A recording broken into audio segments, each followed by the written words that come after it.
The race starts at 3:30 p.m. on Fox Eastern. This is a good track for you. Is it? 6 straight top 10 finishes. Oh, my. Yeah. But that 88 is pulling away. Earnhardt, Johnson, Menard, Blaney, third-generation star, Dale Earnhardt Jr. brings him to the flag. Checkered flag, waving, it's over. It's Earnhardt. Earnhardt trying to cover all spots. Oh, yeah! Good job, Junebug. Dale Earnhardt Jr. Checkered flag at Talladega. Why is this one so much fun? Because your grin told so many stories on your cool-down lap. It's just real emotional. I haven't won here in a long time. It was my daddy's birthday a couple days ago. Just real emotional, man. My world. And welcome to it, Dale Jr. NASCAR fans. I'm your host, John Justice, as we head into Talladega. Dale Jr. has two chances left to win at Talladega, and the first of those two chances is this weekend. Now, it's not going to be a very long podcast this week because there's not a lot of info to go off of. We'll talk about what happened in practice. Because of the weird schedule this weekend, I'm recording the podcast before qualifying takes place. But again, it's Talladega, so it doesn't matter nearly as much. Well, I say that, but that's not entirely true. So we'll get into that in the race preview portion of the podcast. Dale Jr. did do a sit-down with the NASCAR media yesterday, talked a bit about the race, didn't discuss the retirement all that much, which is a good thing. But what I gleaned from that interview, from that Q&A with the NASCAR media, is what I'm going to be basing my preview and prediction of tomorrow's race on, or today's race on, depending on when you're listening to this. And again, because this is the final year, the way this whole thing will break down is I will do my prediction and then where I think he can finish. So that'll be, that's kind of how I'm going to handle things. And again, if you missed last week's show, I'll explain it here in just a moment. So before we get to all that, though, I really don't want to spend a lot of time talking about Richmond. That was just a horrible race top to bottom. It was tough to watch. The speeding violation put the team back. They couldn't get the car back up front.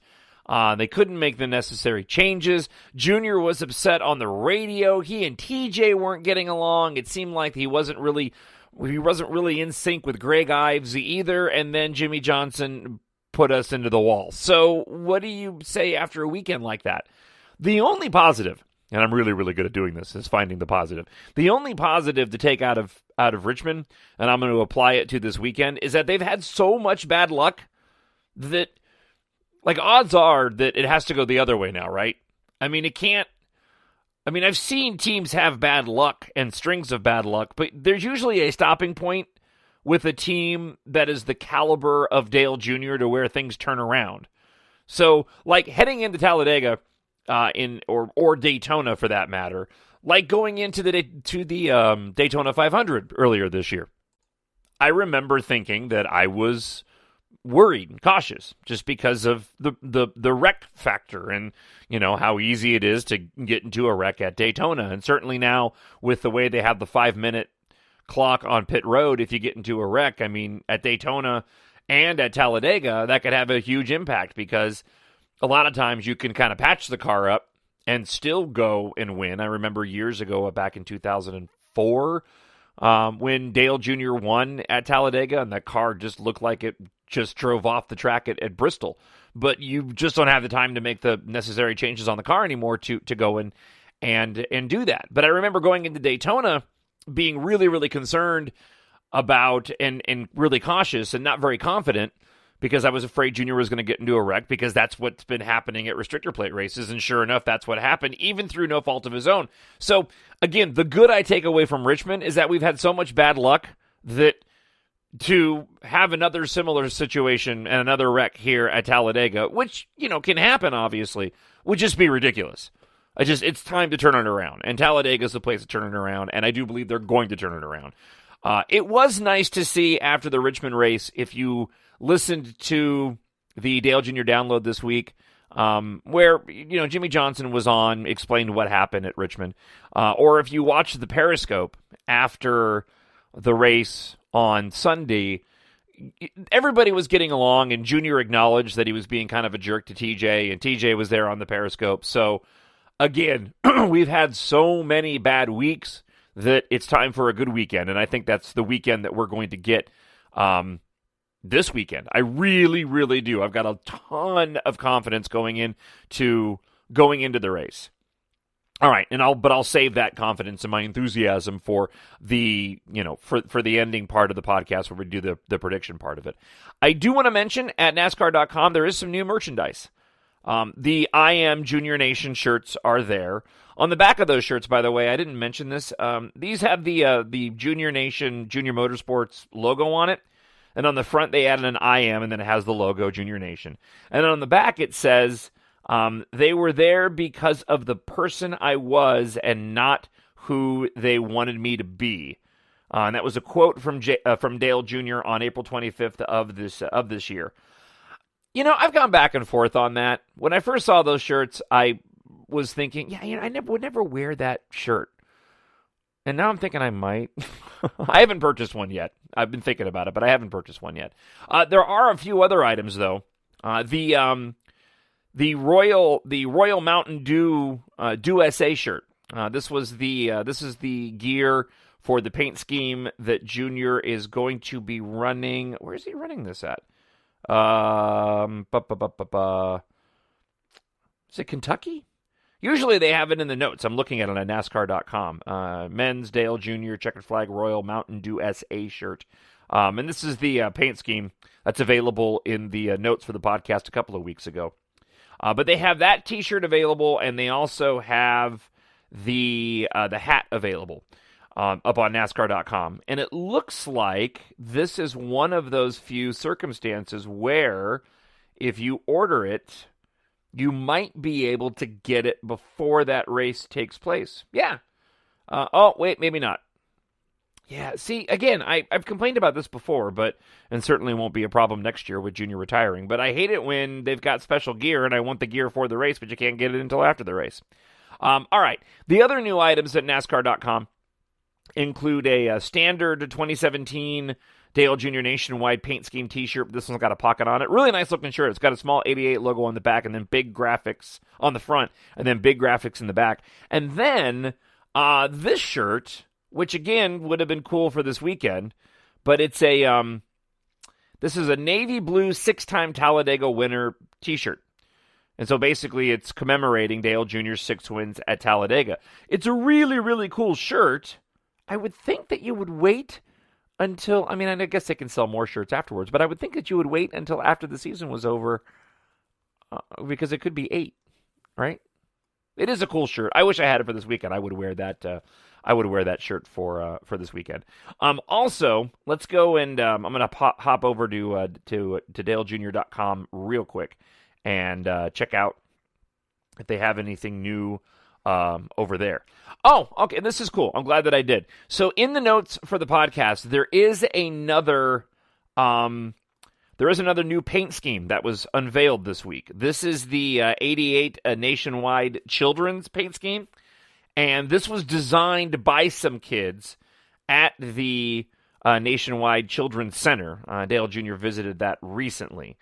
Dale Earnhardt Jr. will have a host of courageous fighters and fans on his side when he takes the track at Kentucky Speedway this July. 4 patient champions and over 1,000 associates from Nationwide and Nationwide Children's Hospital will be joining him at the track for the special race. And he is going to be running a special paint scheme in support of the Nationwide Children's Hospital, America's largest pediatric hospital and research center in Columbus, Ohio. If it's a send up on last year's Nationwide Children's paint scheme, it's got the butterflies on it, and this one is mostly all white, and then it has some blue and an orange accents and a blue roof. An orange roof with blue numbers on it. And again, you can see a photo of it in the notes for the podcast this week. It's a nice looking paint scheme. Not my favorite, just because, given the nature of the paint scheme itself, it's a good-looking car, but it's not anything that I would really want to get my hands on. Last year, they ran a similar paint scheme that was all blue that I kind of liked better than this one, but it is special seeing that the kids helped design this, and Dale Jr. took to Twitter earlier this week and actually showed the progression of the creation of this, from the kids drawing on, coloring a car, to what they ended up putting on the track. So if you want, again, there is some of that gear available at dalejr.com. They also have a lot of sale items up at dalejr.com as well, if you want to go and grab some stuff on the cheap. And then I'm just going through the dalejr.com website, looking at the new items, and everything that I already mentioned is there as well, especially the Mountain Dew SA. There's a few other extra Mountain Dew SA, including the diecast items, at dalejr.com. If you're in the market for some Dale Jr. gear, there is some new stuff this week. So go check that out. Again, NASCAR.com and dalejr.com. Let's switch over to the race preview portion of the podcast. And again, there's not a lot to talk about. They had 2 practice sessions on Friday. One of them was rained out and the other one was cut short by rain. So I'm way more confident going into Talladega than I had been over the course of last year, based off of what we saw at Daytona. What I'm talking about is they had that problem last year with the cars where they kept crashing on their own, with the splitter lifting the car up in the corner and just not being able to keep the grip in the track when he was wrecking by himself. It was just ridiculous. Daytona, apart from that wreck, showed that they solved that problem. That was the biggest issue that we were dealing with last year. It seemed they solved the problem of the car going and wrecking all by itself. The car looked good in practice yesterday, although it was tough to get a gauge because they weren't running in a big enough pack. But it was pretty clear that Junior was testing out a few things to see, how the car would run. Could he pull up next to somebody? And it looked like, he was doing a fairly decent job of that. I haven't heard Junior make any comments about the car, and he hasn't tweeted about the car all weekend long, so it's really tough to get a gauge on how much he actually, likes the car at this point. So really the only thing that I can go off of is, 1, Dale Jr.'s prowess at these racetracks. 2, what's been happening this year. And 3, his attitude. Having watched Dale Jr. for 16 years and having paid close attention, especially during the restrictor plate races, attitude, mentality going into the race means absolutely everything. Confidence means absolutely everything. So, 1, is the car running right? Is it set up the way that he wants so he feels confident in the car? Don't know for sure about that, except what I said. And that is, they seem to have solved the problem that they were dealing with last year, and Daytona was certainly an indication of that. 2, he's got nothing to lose at this point in time. The press was asking him if he felt this was a must-win situation. He says, look, when I go into this race thinking it's a must-win situation, this is not how I'm going to win the race. 3, is he going to be aggressive? He talked at length, Dale Jr. did, during that press conference, about how he has to go in and kind of drive like a jerk. And he talked a lot about the fact that he said he had to really ride Greg Biffle in the last Daytona 500 that he won in 2014. He had to drive him really, really hard and tight in the corners to maintain the lead in that race, even though they weren't towards the finish. And he says you have to do that. You have to keep the lead as long as you can. He said it used to be where you could drop back, let the guy lead for a while because you knew you could get back up there. And he says you can't do that anymore. If you get up in front, you have to maintain that lead up front and not give it away at any point in time. So when you take into account, assuming the car gives him the confidence, assuming qualifying goes well, and this is where the qualifying part gets into it, and I'll talk a little bit more about this in a moment. The attitude going in of he really doesn't have anything to lose. The pressure off of the retirement aspect of it. We still have a lot of season. I have a lot of confidence going into tomorrow's race. I feel really good about it. I'm way more excited about this Talladega race than I have been for any Talladega race in a long, long time because of all of those factors. Qualifying is going to be important because it has gotten harder to pass. Now, Talladega is way different than Daytona. I would be much more concerned about qualifying at Daytona because it just seems like you get stuck in the pack and you can't make any moves. Assuming the car is to Junior's liking and he's confident, he can certainly get up there, and there's plenty of race to get up to the front. I tweeted early last year, I actually tweeted at Dale Jr. and asked him how long will he know, how long into a run at Talladega until he knows how good the car is handling. And he said about 30 laps. You get about 30 laps on the tires at Talladega, and then he knows pretty well, he has a good idea of how the car is going to be.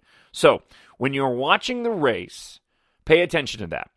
Watch around the 25 to 30 lap mark and see where Junior is running. If you're listening on the in-car, hear what he's saying. That's going to give you a good indication of how the rest of the race is going to go for him. If he's complaining about the handling with 30 laps in, then we're going to have to be making some adjustments in the car. See how quickly he gets to the front and how he can and how well he can maintain the lead. That's going to play a big portion of it. Getting Junior to the front in the race by the midpoint, winning the stages in the race. It's all going to be about confidence. When Dale Jr. has won these races recently, not in the past when he was running for DEI, when he had those wins, he could move through. I mean, I remember the one race where he restarted with like 3 laps to go, like back in 11th, and I used to have it recorded on an older DVR that I've replaced since then, and just watching him move up to the track, it was just a move up through the field. It was just like an artist painting. It was amazing to see. But recently when he's won, it's because he's dominated all day long and he's built up that confidence all day long. I know he has the confidence going in. He's mentioned in a couple of different interviews leading up to the racing this weekend, those 4 wins at Daytona, and how he should have won the 5th, and they did win a 6th. So essentially, he was saying, I should have won six races in a row here, and he hasn't. So it tells me that he's confident going into this race. And the times when he's won before, it's because he's kept the car up front and dominated the entire race. He also mentioned 50 laps to go. Those last 50 laps of the race are going to be the critical ones. And he even said, you've got to make sure that your head is in the game and you're ready to go and keep the car up front and battle those last 50 laps if you want to win. I want to add one more point. And if you haven't figured out yet, I'm calling Junior for the win this weekend. I want to add one more point to this, and that is this that gives me a lot of confidence heading into the race. And this is probably going to be, I don't want to say controversial, but maybe a bit ridiculous. But I think I do truly believe that there is some truth to this. If Junior is up in front in the end, depending on towards the end of the race, depending on who's following behind him, I do think there is something to be said that whoever is running, if Junior's leading with a handful of laps to go, whoever is running behind him, whoever makes a move to get past him, I imagine that in the minds of all the other drivers, especially the top tier Talladega, whether it's your Denny Hamlin, maybe Jimmy Johnson, your Brad Keselowski, your Joey Logano, your Martin Truex Jr. I mean, the guys that do, Matt Kenseth, the guys that do well on the restrictor plate races, the fact that he's retiring and Dale Jr. has fewer chances to win, I think that seeps into drivers' minds. I think most of the drivers there, what I'm trying to say is, I think the rest of the field would kind of be okay with Junior winning. And that's not to say that Junior wouldn't win outright. That's not to say whatever driver is running in second wouldn't make a move to pass Junior. But that is to say it is a factor. And that gives me an extra layer of confidence that perhaps the competition may not be just quite as harsh, right? Those drivers that are protecting points, those drivers that are running in the top 10 may be a little bit more comfortable maintaining their position and not pushing the issue if Dale Jr. is leading the race. I think that it would be a mistake to think that that wouldn't play into a factor. That wouldn't be a factor in this race. That if Dale Jr. is leading towards the end, that the rest of the field might just back off a little teeny tiny bit or not push the issue as hard. Now, maybe you think that's a ludicrous thing to say, but I believe there's something to that. Because if you've got guys, say in the top 5, and Junior's leading, and we've got 2 laps to go, we're down to the final lap, and there are moves that drivers could make, but it could put them in a dangerous position, I think a lot of drivers would be fine with saying, I'm going to maintain right here and walk away with a really good finish. And a lot of that depends on who those drivers are, where they are in points, how much does it matter. If you got a guy up in front who desperately needs a win, or if you got an idiot like Joey Logano who cheated last week, and yeah, I'm going to say they cheated. That really ticked me off. Can I go on a rant about that for a second? If you didn't hear, Joey Logano's win was encumbered because when they took his winning car back to the R&D center, they realized that there was a part of the rear suspension that was not per NASCAR rules, and they basically took the win away. He has the win in the books, and he gets to keep the money, but he can't use it towards a playoff. Joey Logano in his interview was like, well, I don't really think it gave us, that big of an advantage, or I don't really think it gave us any advantage. Well, if it didn't give you any advantage, then why did you guys do it? He's like, maybe, hundreds of a tenth of a point. And I'm like, well, yeah. And you know what? Over the course of 50 laps, 60, 70, 80 laps, a hundredth of a tenth of a point is going to make a difference if you're faster than the other drivers. Anyway, that's my rant. But if you're a guy like Joey Logano, who I don't like anyway, and you're up there leading Junior, then yeah, I could imagine like Joey Logano would wreck Junior out of his way to go and grab that win. But everybody else, I think they would probably be fairly okay unless they were desperate for a win because they needed it as well, or if it was some guy who never has a chance to win. So, all that being said, I'm calling Dale Jr. for the win on Sunday. And like I said for the rest of the season, I will always call Junior for the win because this is his final season, and also give you where is he going to end up, right? No, he's getting the win. He's going to get the win, and Dale Jr. is going to get the win. Thank you so much for checking out the podcast this week. Again, you can see that paint scheme in the notes for the podcast, especially on Podbean. You can check this out depending on what you're listening to it on right now. YouTube, Podbean, Stitcher, and Spreaker. Oh, and of course, iTunes as well.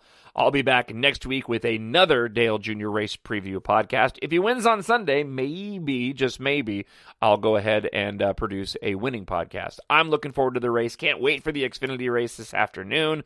Have yourself a great week, a great race Sunday. And again, we'll talk to you next week. And until then, go Junior. My Nerd World. And finally, for the most unusual pre-race prayers you will ever hear. Heavenly Father, we thank you tonight for all your blessings. You said in all things give thanks. So we want to thank you tonight for these mighty machines that you've brought before us. Thank you for the Dodges and the Toyotas. Thank you for the Fords. And most of all, we thank you for Roush and Yates partnering to give us the power that we see before us tonight. Thank you for GM Performance Technology and the RO7 engines. Thank you for Sunoco Racing Fuel and Goodyear tires to bring performance and power to the track. Boogity, boogity, boogity, amen. Boogity, boogity, boogity, amen. Bless the drivers unusual tonight. Boogity, boogity, boogity, amen. Lord, I want to thank you for my smoking hot wife tonight, Lisa. And my 2 children, Eli and Emma, or as we like to call them, the little E's. Lord, I pray you bless the drivers unusual tonight. May they put on a performance worthy of this great track. In Jesus' name, boogity, boogity, boogity, amen. Boogity, boogity, boogity, amen. Boogity, boogity, boogity, amen. Bless the drivers unusual tonight. Lord, I want to thank you for my smoking hot wife. Boogity, boogity, boogity, amen. Boogity, boogity, boogity, amen. Bless the drivers unusual tonight. Lord, I want to thank you for my smoking hot wife. My Nerd World.